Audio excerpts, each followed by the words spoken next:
बरं, नमस्कार मंडळी. आज जी स्टोरी आहे आपल्या चॅनलवर ती स्टोरी फार विचित्र, फार वेगळी आणि फारच मिस्टिरियस आहे. म्हणजे स्टोरीमध्ये स्टोरी आणि त्याच्यानंतरची म्हणजे बघा, तुम्ही एखादी मूवी पाहिली असेल, त्याच्यामध्ये सस्पेन्स थ्रिलर असतं. तशाच प्रकारे आज आपल्या या स्टोरीमध्ये सुद्धा खूपच भयानक पद्धतीचं सस्पेन्स आहे, थ्रिलर आहे. आणि ही स्टोरी तुम्ही घरी फॅमिलीसमोरही बघू शकता, लेकरांसमोरही बघू शकता, सर्वांसमोरही बघू शकता. फक्त हे लक्षात राहू द्या, त्यांना भीती वाटत नाही त्यांच्यासोबत ही स्टोरी तुम्ही बघू शकता. तर एक कळसू नावाची महिला होती. तर ती गावामध्ये राहत होती आणि गावामध्ये ती एक अशी महिला होती की गावामधल्या लोकांचे कपडे वगैरे धुणं ती काम करायची. म्हणजे एका सोप्या भाषेमध्ये म्हणलं तर ती एक धोबी होती आणि तिचं काम होतं की गावातल्या लोकांचे कपडे धुण्याचे आणि त्यांना नेऊन देण्याचे. आता तिला तिचं काम आवडत होतं, कारण की तिला त्याच्यामधून पैसाही चांगल्या पद्धतीचा भेटत होता आणि टाईमही भेटत होता की बाबा जेणेकरून ती तिच्या परिवाराला थोडाफार टाईम देऊ शकेल. तर दुपारपर्यंत काम करायची, सकाळी 7 वाजता निघायची, दुपारी 12-1 वाजेपर्यंत धुणं वगैरे धुवायची. जास्त धुणं येते दुपारी 2-2:30 वाजेपर्यंत देऊन टाकायची आणि त्याच्यानंतर ती महिला आपल्या घरी जाऊन आपलं मस्त निवांतपणे आराम करायची. अशी तिची रोजची लाईफ होती. रोज उठायचं, असं काम करायचं, घरी यायचं, बसायचं, मस्त निवांतपणे जीवन जगायचं. पण एक दिवस असा येतो की त्या महिलेला असं काहीतरी वस्तू सापडते. ती सापडल्याच्या नंतर तिचं पूर्ण अख्खं आयुष्य बदलून जातं आणि ती विचारही करत नाही, तेवढी ती श्रीमंत होते. आता बघा काय असतं ना, जी कळसू असते ना, ती नेहमी लोकांचं जे धुणं आहे ते नदीला नेऊन धुवायची. आता नदी काय फारशी मोठी नव्हती, नदी छोटीशी होती आणि त्या नदीला नेऊन ती धुणं धुवायची आणि त्या नदीहून धुणं धुतल्याच्या नंतर त्यांच्या घरी ती नेऊन द्यायची. तर रोजच्या प्रमाणे ती आजही नदीवर गेली धुणं धुण्यासाठी आणि धुणं धुत होती. आता नदीचं पाणी काही फार खोल नव्हतं आणि फार मोठंही नव्हतं. नदी म्हणजे एक असं समजा की छोटासा ओढा असतो ना, तशा प्रकारचा ओढा होता आणि त्या पाण्यामध्ये फक्त पोटरी एवढं पाणी होतं त्या नदीमध्ये. जास्त काय मोठं पाणी नव्हतं. पण त्या नदीमध्ये एक खासियत होती, ते पाणी कधीच आटायचं नाही. कितीही उन्हाळा पडो, कितीही दुष्काळ पडो, त्या नदीचं पाणी कधीच आटायचं नाही. आणि त्या नदीचं पाणी एकतर त्याच्यावरी जायचंही नाही आणि त्याच्या खाली यायचंही नाही. बघा, टोंगळ्याच्या खाली जी आपली पोटरी असते ना, त्या पोटरीच्या मधोमध तेवढं पाणी राहायचं. म्हणजे ते पाणी त्याच्यावरही जायचं नाही आणि खालीही जायचं. मग तुम्ही किती मोठा पाणी पडू द्या आणि कितीही दुष्काळ पडू द्या, पाणी त्याच्या व्यतिरिक्त कुणीकडेही हालायचं नाही, खाली जायचं नाही ना वरी जायचं नाही. तर ती एक चमत्कार म्हणून तिथले गावकरी, तिथले लोक त्या नदीकडे बघायचे. तर कळसूबाईची होती, ती तिथं जाऊन ना नेहमी धुणं धुवायची. आता धुणं धुता एक दिवस ती निवांतपणे धुणं धुतलं आणि धुता तिला चक्कर आली की बाबा असं काहीतरी शरीरामध्ये लोचा झाला आणि ते लोच्याने तिला चक्कर आली आणि ती गेली आणि थोडीशी एका रिलॅक्स झाडाखाली बसली. त्या नदीच्या काठावर एक झाड होतं, तर तिथं बसल्याच्या नंतर ती थोडी निवांत झाली, तब्येत बरोबर झाली आणि नंतर तिचं लक्ष जिथं ती धुणं धुत होती तिकडे गेलं. तिथं तिने एक गोटा ठेवलेला होता आणि त्या गोठ्याला एक वस्तू अडकल्यासारखी वाटत होती आणि ती वस्तू त्या उन्हामध्ये चमकत होती. तिला वाटलं की यार काय वस्तू आहे, जाऊन बघावं. ती उठली, गेली, वस्तू घेतली, बघितली. तर तुम्हाला सांगू, एखादा बांबू असतो ना, तो बांबू कसा असा गोल असतो आणि थोडासा लांब असतो, तशा प्रकारची ती वस्तू होती आणि कमीत कमी अशी हातभर होती वस्तू. तर ती वस्तू ती उचलते, त्या वस्तूच्या दोन्ही बाजूला एक असं म्हणजे होतं की त्या वस्तूच्या आत काहीतरी ठेवलेलं आहे असं तिला वाटायचं, कारण की ती वस्तू हलवली की त्याच्या आतमध्ये काहीतरी वाजत होतं. ती कळसूबाई तिनं ती वस्तू घेतली, इकडे तिकडे बघितलं तर एक झाकण दिसलं तिला. पण ते झाकण उघडत तिला नव्हतं. तिला वाटलं की यार या झाकणामध्ये काहीतरी आहे आणि काहीतरी वस्तू आहे किमती. पण ते जे झाकण होतं ना, ते फार घट्ट बसलेलं होतं आणि असं वाटत होतं की ते झाकण तिथं उघडतच नाही. आता याच्यामध्ये एक गोष्ट तुम्हाला अजून सांगतो, जे कळसूबाई होती ती एका तांत्रिकाची बायको होती आणि जो तिचा नवरा होता त्याला तंत्रविद्या खूप जास्त प्रमाणामध्ये माहिती होती आणि ती तंत्रविद्या जी आहे ते सगळ्या गावकऱ्यांच्या भल्यांसाठी यूज करायचा. कोणाचं दुखणं असो, कोणाच्या प्रॉब्लेम्स असो, कोणाची अडचण असो, जे काही आहे ना त्यांचं निवारण करण्याचा तो प्रयत्न करायचा. बाहेरचं झालेलं असो ते म्हणजे सॉल्व करायचा. करणी वगैरे केलेली असेल कोणाकोणावर तर तो सॉल्व करायचा. त्याला ती फारच जास्त प्रमाणामध्ये सिद्धी झालेल्या होत्या आणि तो चांगल्या प्रमाणामध्ये गावकऱ्यांना तो साथसुद्धा द्यायचा आणि गावकऱ्याचं म्हणणंसुद्धा होतं की बाबा तो माणूस एक चांगला आहे, त्यामुळे त्याची इज्जतसुद्धा करायची गावामध्ये. आणि बाहेरून सुद्धा लोक यायचे तिथं की त्याच्यापासून ती तंत्रविद्यापासून आपल्याला काय मोकळं वगैरे करायचं. पण याच्यामध्ये एक गोष्ट होती, जो तिचा नवरा होता कळसूबाईचा, तो कधीही कुणापासूनही काहीही घेत नव्हता. म्हणजे ना पैसा ना आदला ना अन्य धान्य असं काहीच घ्यायचं नव्हता. तो एकदम असा नॉर्मल माणूस होता. त्याचं म्हणणं असं होतं की बाबा मी जे विद्या शिकलेलं आहे ही विद्या लोकांच्या भल्यांसाठी मी यूज करणार. आता जी कळसूबाई होती तिला या गोष्टीचा फार जास्त राग यायचा की माझा नवरा इतका जास्त विद्यावान आहे, तो त्याची विद्या इतकी जास्त लोकांपर्यंत पोहोचवतो, बाहेरून लोक येतात विलाज करून जातात, आणि हा जो माझा नवरा आहे हा आपल्या भविष्याचा विचार करत नाही, ना होणाऱ्या लेकराबाळांचा विचार करत नाही, नाही आपल्या घराचा विचार करतो. मलाच लोकांची धुनी दहावी लागतात, त्याच्यामधून जो आलेला पैसा आहे त्या पैशामधून मला माझं घर भागवावं लागतं.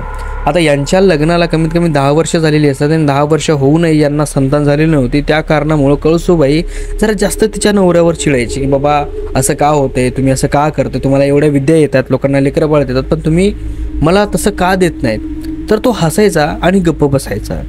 मग जी कळसूबाई आहे ती याच्यावर त्याला रागवायची आणि तिचं ती काम करायची. तर आज तिला तो एक सापडला होता, तो बॉक्स एक बांबू टाईप लाकडाचाच असतो, पण तो पूर्णपणे गोल आकारामध्ये असतो आणि लांब असतो, आणि त्याची जी डिझाईन वगैरे असते ती फार युनिक असते आणि त्याच्यावर काही मंत्र लिहिलेले असतात.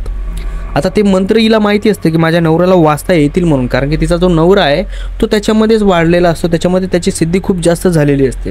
म्हणून हिला कन्फर्म असते की माझ्या नवऱ्यापाशी नेल्याच्यानंतर याच्यामधून काही ना काहीतरी येते. ती उघडण्याचा प्रयत्न करते, फोडण्याचा प्रयत्न करते, पण ते काही उघडत नाही. आता त्या नदीमध्ये जे गोटे वगैरे असतात त्या गोट्यानं ती बॉक्स फोडण्याचा प्रयत्न करत होती, पण ते बॉक्स फुटत नाही. गोटा फुटला पण तो बॉक्स फुटला नाही. एवढा निब्बर आणि एवढा सख्त आणि एवढा मजबूत तो बॉक्स होता. त्यानं धुणं वगैरे धुतलं, सगळ्यांच्या घरी धुणं दिलं, ज्यांचं आणलं होतं त्यांच्या घरी, आणि ती सगळं काम करून आपल्या घरी गेली. घरी गेल्याच्या नंतर ते बॉक्स ती महिला म्हणजे ती कळसूबाई तिच्या घरामध्ये एका टेबलवर ठेवते. टेबल असा नॉर्मली असतो, त्या टेबलवर ठेवते आणि तिचा नवरा बाहेर गेलेला असतो. मग जो कळसूबाई आहे ती घरामध्ये जाते ना आंघोळ वगैरे करायला, फ्रेश होते. दुपारचा वेळ असतो. कळसूबाई हे नेहमी करायची की बाबा लोकांचे धुणं वगैरे झाले की घरी जायची, फ्रेश व्हायची, आंघोळ करायची, नंतर आपल्या घरामधलं सगळं काही काम करायची ती. तर ती आंघोळीला गेली आणि तिचा नवरा बाहेर गेलेला असतो आणि तो बॉक्स तिने ते टेबलावर ठेवलेला असतो. ती जशी आंघोळ करायला गेली आणि तसा तिचा नवरा आत येतो. आत जसा तो आला तसा तो पूर्णपणे रागाने लालबुंद झाला. तो बोलायला लागला की आपल्या घरामध्ये तुझ्या काय ती वस्तू आणलेली आहे का. आता कळसूबाई म्हणायला लागली की यार याला काय झालं इतकं बोंबलायला. ती म्हणली की हां आणलेली आहे, टेबलवर बघा. तो टेबलपाशी जातो आणि विचित्र पद्धतीने तो काहीतरी कृत्या करायला लागतो की हे का आणलं, तू कशाला आणलं, याचं काय काम होतं इथं आणण्याचं, याला तू आणलंच का, याला पहिले बाहेर फेक. आता कळसूबाई मतातून सुटायला लागली त्याच्यावर. दोघांमध्ये खूप जास्त भांडणं व्हायला लागले. कळसूबाई त्याच्यापाशी आली आणि त्याला म्हणली की बघा तुम्ही जर याला उघडलं नाही आणि तुम्ही जर मला शिवे दिल्या याच्याबद्दल तर मी तुम्हाला सोडून जाईल आणि मी जीव देईल. आता जो तिचा नवरा होता तो तिच्यावर इतका जास्त प्रेम करायचा की तो कळसूबाईचं प्रत्येक म्हणणं ऐकायचा आणि तिच्यासाठी तो काहीही करायचा.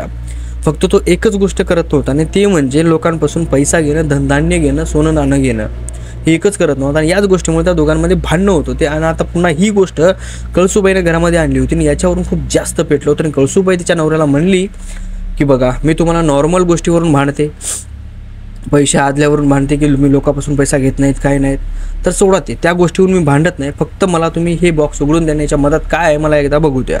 कारण की ते उघडायला गेला नव्हता ना आणि तिला माहिती होतं की याच्यावरचे मंत्र आहेत, हे मंत्र माझ्या नवऱ्याला वाचता येतात. ते म्हणले की फक्त एवढं सांगा की याच्यावर जे मंत्र आहेत ना त्या मंत्राचा अर्थ काय. आता तो जो आहे तो पूर्णपणे शांत बसलेला असतो, तो विचारात पडलेला असतो की मी आता करू तरी काय. हा उघडला तर सगळा सत्यानाश होईल, हा बॉक्स नाही उघडला तर माझी बायको जीव देतो म्हणायली, जिच्यावर मी सगळ्यात जास्त प्रेम करतो. मग हा करून म्हणतो की बघ मी हा बॉक्स उघडून तर तुला दाखवतो किंवा याच्यावरचे मंत्र तुला वाचून दाखवतो, पण एक वचन दे, जसं मी तुला म्हणेल तसं तू करशील, ठीक आहे, तू त्याच्या व्यतिरिक्त काहीही करणार नाही. आता ही थोडी कन्फ्यूज आणि मी विचारात पडली की माझा नवरा असा मला का म्हणतोय, नेमकं झालं तरी काय. ती म्हणते की ठीक आहे तू म्हणशील ते. आता तिनं विचार केला की होऊन काय होणार आहे, याच्यामध्ये एखादी जीवघेणी वस्तू निघल नाही तर प्राचीन वस्तू निघल, कारण की तो बॉक्स खूप जुना दिसत होता ना. तर हा म्हणला की ठीक आहे वचन दे मला. तिने याला वचन दिलं आणि याने इतकं पण सांगितलं जर तू हे वचन तोडलंस तर तू आपोआप जळून राख होशील. आता ते म्हणले की ठीक आहे काही विषय नाही बाबा, तुमच्यासाठी काय, आता मी तर तुमचीच आहे ना. तो म्हणला की बघ हे बॉक्स खोलल्याच्या नंतर असं काही होईल जे मला अजिबात आवडणार नाही, आणि ते आवडलं नाही त्याच्या पाठीमागचं सुद्धा कारण आहे आणि ते झाल्याच्या नंतर तू जे करशील ना ते तू थांबणार नाही. आणि त्याच्यामुळे मी तुला एक वचन देतो आणि त्या वचनामध्ये मी एक असा श्राप टाकणार आहे, जर तू स्वतःवर कंट्रोल करून जर थांबलीस तर वाचशील आणि जर तू नाही थांबलीस तर तू जळून राख होशील. कळसुबाई म्हणले की हां ठीक आहे, काही विषय नाही.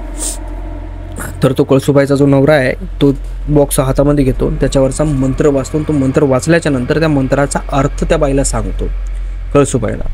तो अर्थ असा असतो की या मंत्रामध्ये असं लिहिलेलं असतं की हा जो मंत्र आहे या मंत्राला उलट वाचा. उलट वाचल्याच्या नंतर हा बॉक्स आपोआप खुलल. या बॉक्समध्ये एक अशी वस्तू आहे जी वस्तू कोणताही माणूस हातामध्ये घेतला तो माणूस या जगामधला सर्वात श्रीमंत माणूस पण होऊ शकतो.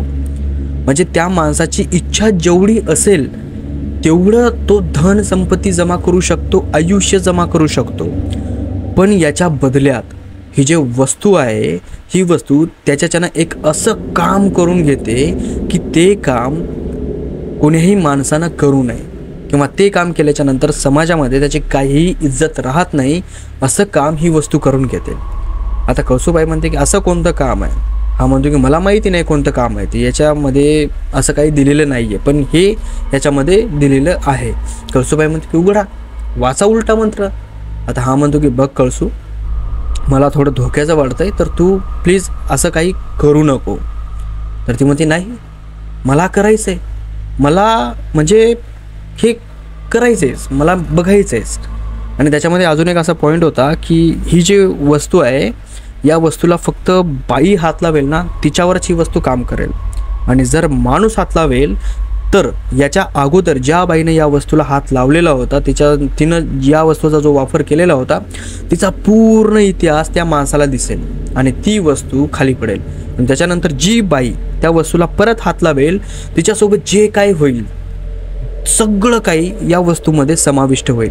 आणि या बाईच्या नंतर जे कोणी पण माणूस हात लावल त्या माणसाला या बाईचा इतिहास समजेल. आणि जर एखाद्या माणसाने इतिहास पाहिला नाही किंवा एखाद्या माणसाने हात लावला नाही, हे एखाद्या बाईच्याच हातामध्ये जर लागलं तर तिचा इतिहाससुद्धा याच्यामध्ये मिक्स होईल. म्हणजे जोपर्यंत इतिहास समजत नाही तोपर्यंत या वस्तूला कोणी माणूस हात लावत नाही आणि ही वस्तू जोपर्यंत काम करत नाही जोपर्यंत त्या कोणती बाई या वस्तूला हात लावत नाही. म्हणजे असं की एक याच्यात दोन्ही माणसाचं काम. जर इतिहास बघायचा असेल तर माणसाला हात लावावा लागेल आणि फायदा उचलायचा असेल तर बाईला हात लावावा लागेल. तर हा जो आहे हा पूर्णपणे मंत्र वाचतो. मंत्र वाचल्याच्या नंतर तो जो बॉक्स आहे तो पूर्णपणे आपोआपाचा खुलून खाली पडतो. पडल्याच्या नंतर ते जे बॉक्स आहे तर असा चिथडा होतो. पहिले दोन्हीकडून दोन झाकणं उघडतात, त्याच्यानंतर तो बॉक्स एकदम राखुंड्यासारखा होतो आणि पूर्णपणे जागेवर विरघळून जातो. आणि त्याच्या मधात असते एक छडी, छोटीशी छडी असते, इतकी लांब असते आणि ती देखणी असते आणि तिच्यावर छोट्या मंत्र वाचलेले असतात, म्हणजे मंत्र लिहिलेले असतात आणि त्या मंत्राच्या समोर छोट्या कंसामध्ये काही नावं गोंधलेली असतात. आता हा बघतो त्याच्याकडे असं हात कुणी लावत नाही, पण जी कळसुबाई आहे तिची आतुरता असते की या वस्तूला हात लावण्याची.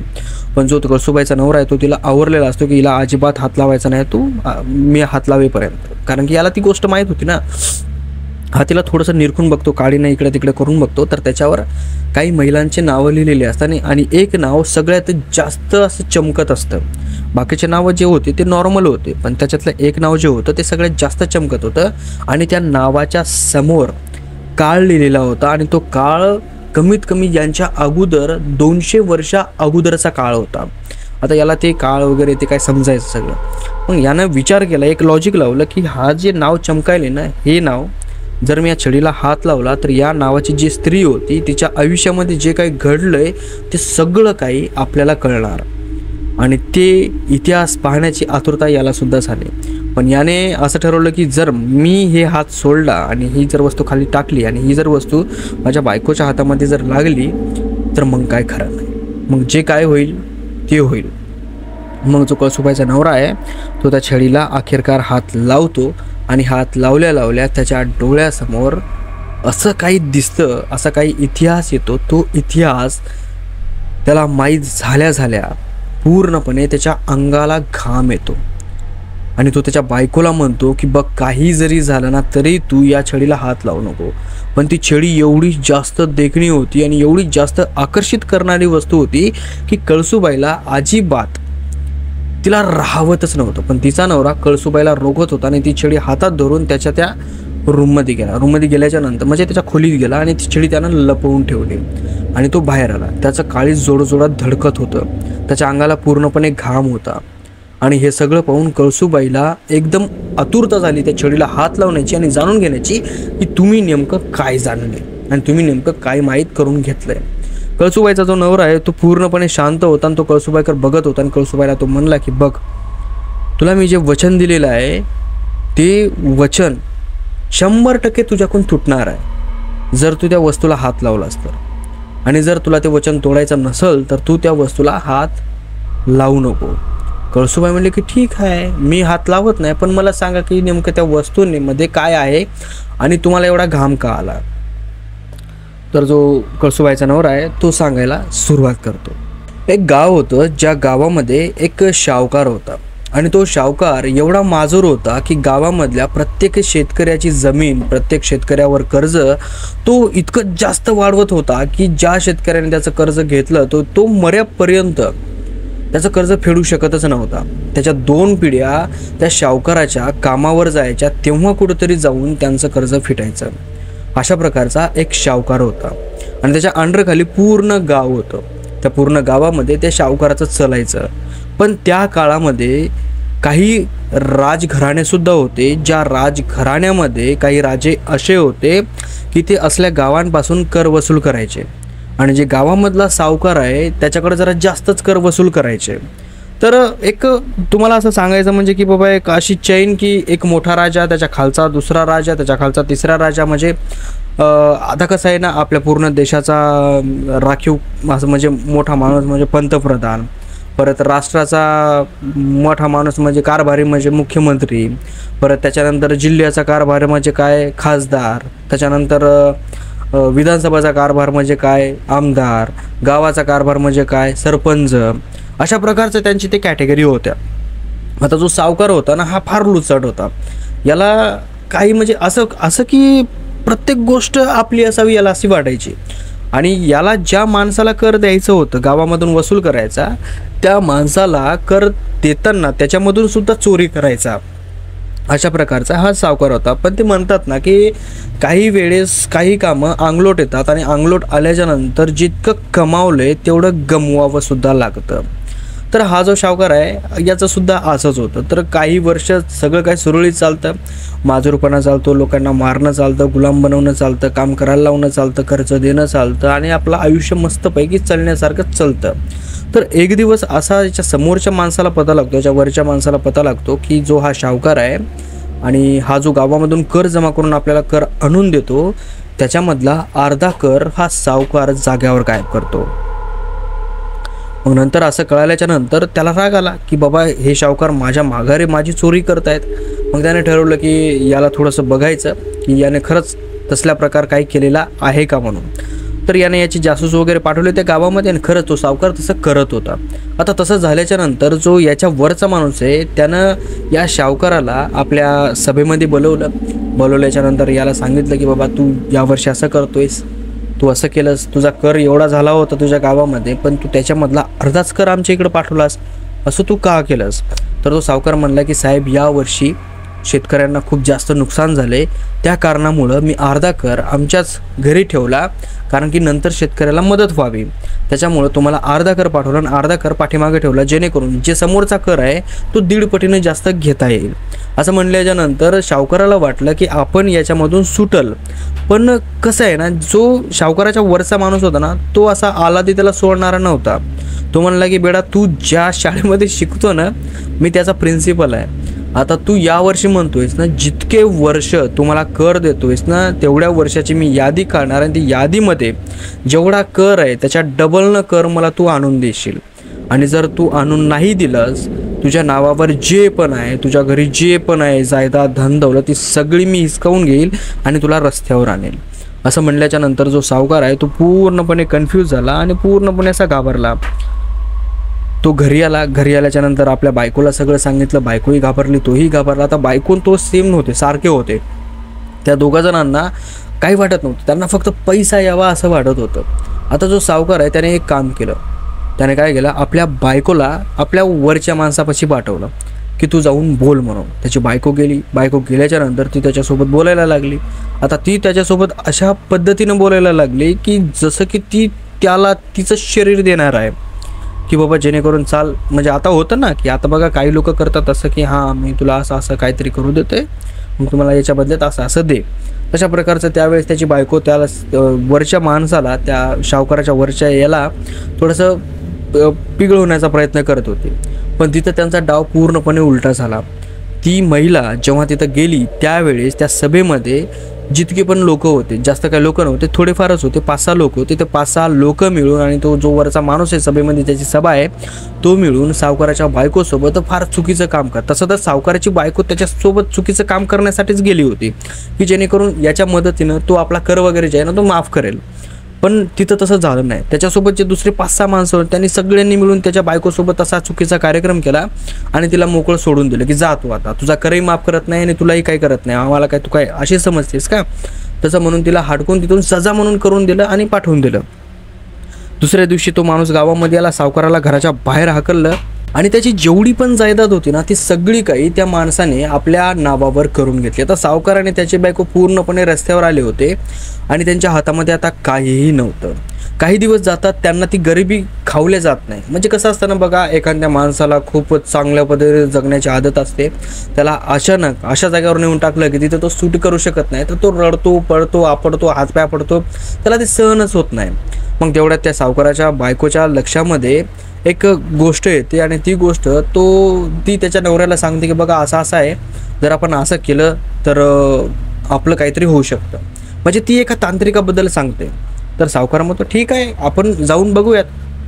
तर हे दोघेही जण एका तांत्रिकापाशी जातात आणि त्याला जे काही अडचण आहे ते सगळी काही सांगतात की बाबा आमच्यासोबत असं झालं आहे, असा धोकाधडी झाला आहे, आता आम्ही काय करावं, आमच्यापाशी कोणताही विलाज नाही आहे, आम्हाला असं आयुष्य जगायचं नाही आहे, खूप त्रास होतो आहे. तर तो तांत्रिक म्हणला की ठीक आहे, मी तुम्हाला एक अशी वस्तू देतो, ती वस्तू तुम्ही तुमच्या बायकोच्या हातामध्ये द्या. जर तुम्ही ती वस्तू तुमच्या बायकोच्या हातामध्ये दिली तर तुमचं मन जितकं आहे तेवढी जायदाद तुमच्यापाशी आपोआप निघून येईल. पण एक गोष्ट लक्षात ठेवा, ती वस्तू तुमच्या बायकोसोबत खूप काही विचित्रही करू शकते.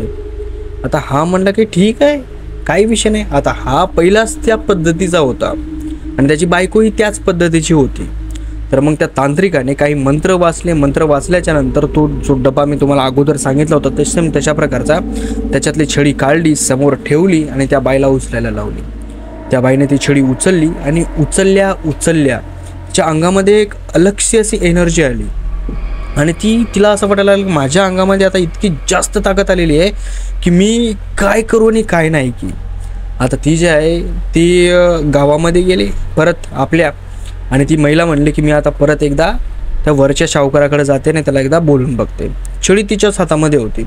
ती त्या वरच्या सावकारापाशी जाते, त्याला बोलती आणि तो हिच्या एका शब्दावर त्याच्या नावावर जितकी पण जायदाद आहे ना ती सगळी काही जायदाद हिच्या नावावर करतो आणि ही घरी येते. घरी आल्याच्या नंतर हिचं जे सगळं काही त्या सावकाराने हिसकावून घेतलं होतं ते हिचं झालंच, पण त्याच्या व्यतिरिक्त त्याच्याजवळ जितकं बी होतं ते सगळं काही हिच्याजवळ आलं. आता हिच्याजवळ एवढी धन प्रॉपर्टी झाली की गावामधली माणसं पूर्णपणे चक्क राहिले. त्या सभेमध्ये जे दुसरे बी माणसं होते ते पण चक्क राहिले की असं झालं कसं काय. आता जी सावकाराची बायको होती ती खुश होती. तेवढ्यात तो जो वरचा सावकार आहे तो तिच्या घरी येतो. घरी आल्याच्या नंतर तो एकदम असा असतो की त्याला काही कळतच नाही, पूर्णपणे असा झॉम्बी टाईप. त्याला कोणी काय बोलतंय ते ऐकू येत नव्हतं, त्याला दुसऱ्याला बोलायचं हे कळत नव्हतं अजिबात. म्हणजे पूर्णपणे बदललेला माणूस. तो त्यांच्या घरी येतो आणि अशा पद्धतीनं त्यांच्या घरी येतो की तो कोणालाही ओळखत नाही, फक्त त्या सावकाराच्या बायकोला ओळखतो. आता जो सावकार आहे तो त्या दुसऱ्या वरच्या सावकाराकडे बघून कन्फ्यूज होते की झालं कसं काय. मग ती बाई त्या सावकाराला त्या छडीकडे दाखवते हिचा सगळा कमाल आहे. आता तो म्हणतो की ठीक आहे काही विषय नाही. मग ती बाई तिच्या नवऱ्यासमोर त्याचा हात पकडते आणि एका खोलीमध्ये जाते. तब्बल 1 दिवस त्या खोलीमधून बाहेर निघत नाही आणि ज्या वेळेस ती महिला त्या खोलीमधून बाहेर येते, त्या सावकाराची बायको ती पूर्णपणे घायाळ झालेली असते. तिचं पूर्ण शरीर गळपाटलेलं असतं, कपडे इकडे तिकडे इस्किट बिस्किट झालेले असतात आणि ती बाहेर येऊन अशी एकदम थंडगार बसते, जसं की असं खूप मोठं काम केलेलं आहे आणि ती आता थकून हारून बसलेली आहे. आणि लगेच तिच्या पाठीमागून तो सावकार येतो, जो हिच्या वरचा सावकार असतो, येतो आणि त्याच्या तोंडावर अलगशी चमक असते, एक विचित्र प्रकारची चमक. पण तिचं हाल, त्याचे हाल बघून या सावकाराला कळालेलं असतं की मधात नेमकं झालंय काय आणि हे असं झालंय म्हणून. तो सावकार बाहेर जातो, काही अंतरावर जातो आणि तो एका माळावरून दरीमध्ये उडी ठोकतो आणि तो त्याचं जीवन तिथंच संपवतो. सावकार त्याच्या बायकोपाशी जातो आणि त्याला म्हणतो की तू हे काय केलंस? त्यावेळेस त्याची बायको म्हणते की ज्यावेळेस मी ही छडी हातामध्ये घेतली त्यावेळेस माझ्या अंगामध्ये एक अशी पॉवर आली आहे आणि एक अशी ताकद आली होती की त्या ताकदीने मला सांगितलं की तुला जितकी जायदाद पाहिजे ना तेवढी जायदाद भेटेल, पण याच्या पाठीमागं एक शर्त आहे. जर तुला जायदाद पाहिजे असेल आणि जर तुला ज्या माणसाची जायदाद पाहिजे असेल ना तो माणूस तुला जायदाद देईल, पण त्यासाठी तुला त्या माणसासोबत एक कृती करावी लागेल. पण त्याच्या अगोदर तो माणूस पूर्ण जायदाद तुला देऊन टाकेल आणि त्याच्यानंतर तो माणूस आपोआप तुझ्या घरी येईल. तू ज्या जागेवर आहेस तिथं आल्याच्या नंतर तो माणूस जोपर्यंत त्याचं मन भरून तुझ्यासोबत राहणार नाही तोपर्यंत तू त्याला सोडू शकणार नाहीस. आणि जेव्हा त्याचं मन भरेल त्यावेळेस तो माणूस तुझ्यापासून आपोआप दूर होईल आणि तो माणूस कुणाला काहीही न सांगता त्याचा जीव जाग्यावर संपवून टाकेल. म्हणजे तुझी इज्जत तुझ्या हातामध्येच राहील, पण कोणाला काही माहीत होणार नाही. पण तुला हे काम करावे लागेल आणि तू जर याच्यामध्ये हे काम करशील आणि हे जर तू सहन केलं आणि तू जर हे केलंस तर तू या जगामधली सर्वात श्रीमंत बाई होऊ शकशील. अशी ती अद्भुत शक्ती हिला ती फील झाली. ती बोलली आणि नंतर निघून गेली आणि ही बाई हो म्हणली आणि त्याचाच हा परिणाम होता जो की तो वरचा जो सावकार आहे तो हिच्यापाशी आला, हिच्याजवळ पूर्ण जायदाद दिली. जायदाद दिल्याच्या नंतर हिच्यासोबत तो दिवसभर राहिला आणि संध्याकाळी त्याचं जेव्हा मन भरलं त्यावेळेस तो बाहेर गेला आणि वरून खदानीत उडी टाकून स्वतःचं आयुष्य संपवलं. असं म्हणल्याच्या नंतर जो हा सावकार आहे याला थोडंसं विचित्र वाटलं आणि थोडंसं वेगळं वाटलं की यार असं कसं माझ्या डोळ्यासमोर तू असं करतेस, मला चांगलं वाटेल का? तर ती याला म्हणली की ही गोष्ट फक्त तुला आणि मला माहीत असणार, बाहेर कुणाला माहीत नसेल, कारण की जो कुणी पण माझ्याजवळ येईल ना त्यालासुद्धा कळणार नाही की नेमकं हे होतंय काय. कारण की या छडीच्या संदर्भामध्ये जी ताकद आहे ती ताकद ऑलरेडी त्याच्या अंगामध्ये गेलेली असणार आणि ती ताकद त्याच्या शरीराचा वापर करून त्याची तहान भागवणार आणि नंतर ती ताकद त्याच्या शरीराला नष्ट करून टाकणार. याचा अर्थ मी माझी स्पेशल राहणार, सेपरेट राहणार आणि फक्त माझ्याजवळ जायदाद येणार. असं करत करत त्या महिलेने त्या भागामध्ये जितके पण मोठे मोठे होते ना लखपती, वरचे सावकार त्या सगळ्यांना ताब्यात घेतलं होतं आणि त्या सगळ्यांचा त्या महिलेने जीव घेतला होता. आता तिच्याजवळ जी जायदाद होती, तिच्याजवळ जी वाढती जायदाद होती ती आजूबाजूचे लोक, आजूबाजूच्या गावचे लोक, जे सावकाराने तिच्या नावावर टाकलेले पैसे वगैरे होते म्हणजे ते नावावर करून दिलेले होते, तिच्या फॅमिलीचे लोक पूर्ण एका जागेवर झाले आणि पूर्ण कन्फ्यूजमध्ये होते की असं व्हायलंय कसं. आणि याच्यामध्ये एक गोष्ट अशी होत होती की नेहमी हिच्या घरी यायचे, हिच्या घरी येऊन नेहमी त्याच खदानीमधून त्याच जागेवर उडी मारायचे आणि त्याच जागेवर त्यांचे मृतदेह सापडायचे. तर जितके बी सावकार मेले होते, जे वरचे होते, त्यांची सगळ्या फॅमिली एका जागेवर जमा झाल्या आणि त्या सगळ्या फॅमिलीनं एकच कारण सांगितलं त्यांच्या घरचा जो सावकार आहे तो मरण्याचं. आणि ते नेमके सगळेजण त्या बाईच्याच याच्यावर नावावर का करतायत हे सुद्धा त्यांना विचारलं. तर हे सगळेजण कन्फ्यूज झाले, यांना काय कळालं नाही. तर यांना कुणीतरी सजेशन दिलं की बाबा परत एक तांत्रिक आहे त्या तांत्रिकापाशी जा, असं का होतं जरा बघा, कारण की हे विषय थोडासा विचित्र वाटतोय मला. तर जे सगळे जे होते ना ते सगळे तांत्रिकापाशी गेले, तर तिथं विचारलं तर त्या तांत्रिकानं सांगितलं की त्या बाईपाशी एक अशी ताकद आहे, एक अशी छडी आहे, ती छडी जोपर्यंत तिच्यापाशी आहे तिचं कुणी काहीही बिघडवू शकत नाही आणि जर ती छडी तिच्यापासून दूर केली आपण तर मग सगळं काही संपून जाण्याची शक्यता आहे. आणि ती छडी दूर करण्याचं एकच हे आहे, म्हणजे एकच रस्ता आहे आणि तो रस्ता असा आहे की त्या महिलेला जीव मारावा लागेल आणि जेव्हा तिचा जीव जाईल त्यावेळेस ती छडी आपोआप एका बॉक्समध्ये पॅक होईल आणि तो बॉक्स तिथून आपोआप गायब होईल. हा तांत्रिक असा बोलला. मग जे आजूबाजूचे लोक म्हणले की तुम्ही काय करू शकता का? तर हा म्हणला नाही, मी काही करू शकत नाही, कारण की तो जो बॉक्स आहे, ती जी छडी आहे ती मी ऑलरेडी एका महिलेपासून घेतली होती. म्हणजे एका महिलेपासून याला सापडली होती. ज्यावेळेस त्या महिलेचा जीव गेला त्यावेळेस तिच्या शेजारीची छडी पडलेली होती आणि ती छडी मी उचलली होती. ती छडी परत माझ्यापाशी येणार नाही. त्या छडीचं एक खासियत आहे, एकदा एखाद्या माणसापाशी गेली आणि त्या माणसापासून दूर झाली की त्या माणसापाशी कधीही येणार नाही. माणसाचं म्हणतो मी, बाईपाशी नाही. आणि बाईपासून तर दूर ती तेव्हाच होते जेव्हा तिचा जीव जातो तेव्हा. ह्या तांत्रिक त्यांना एक आयडिया सांगतो की तुम्ही एक काम करा, एक मोठी पंगत ठेवा आणि त्या पंक्तीमध्ये त्या महिलेला स्पेशल जेवणाचं निमंत्रण द्या आणि तिच्या स्पेशल जेवणामध्ये तुम्ही काही असं मिसळवा की जेणेकरून तिचा जीव जाऊ शकेल. सगळ्या गावकऱ्यांनी जसं तांत्रिकाने सांगितलं तशा प्रकारचं तो प्लॅन बनवला. तिला जेवायला बोलवलं, तिच्या जेवणामध्ये जहर टाकलं आणि जहर टाकल्याच्यानंतर ती जशी घरी गेली तशी ती मेली. मेल्याच्यानंतर तिच्याजवळ जी काय ती छडी होती ती आपोआप गायब झाली आणि कित्येक वर्ष ती छडी दुसरी कोणालाही सापडली नाही. आणि नंतर त्याच्यानंतर ते जे नाव होतं ना, ते नाव शेवटचं होतं त्या बाईचं, कांताबाई.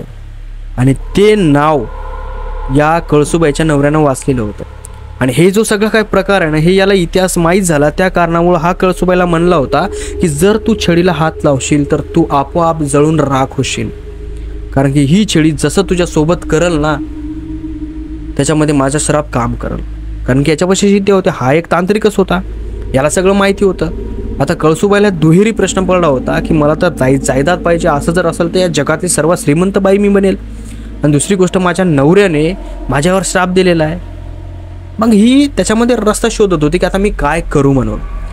आणि समोर जे घडलं ना ते फार विचित्र घडलं आणि फार वेगळं घडलं आणि फार असं म्हणजे तुम्ही विचारही करू शकत नाही इतक्या भयानक पद्धतीचं घडलं. आणि समोरचा जर भाग बघायचा असेल ना तर तुम्हाला या व्हिडिओला जास्तीत जास्त शेअर करावा लागेल. बा आणि जर बघायचं नाही ना तर मग या व्हिडिओला शेअर करू नका, जसं रेग्युलर चाललंय तसं चालू द्या.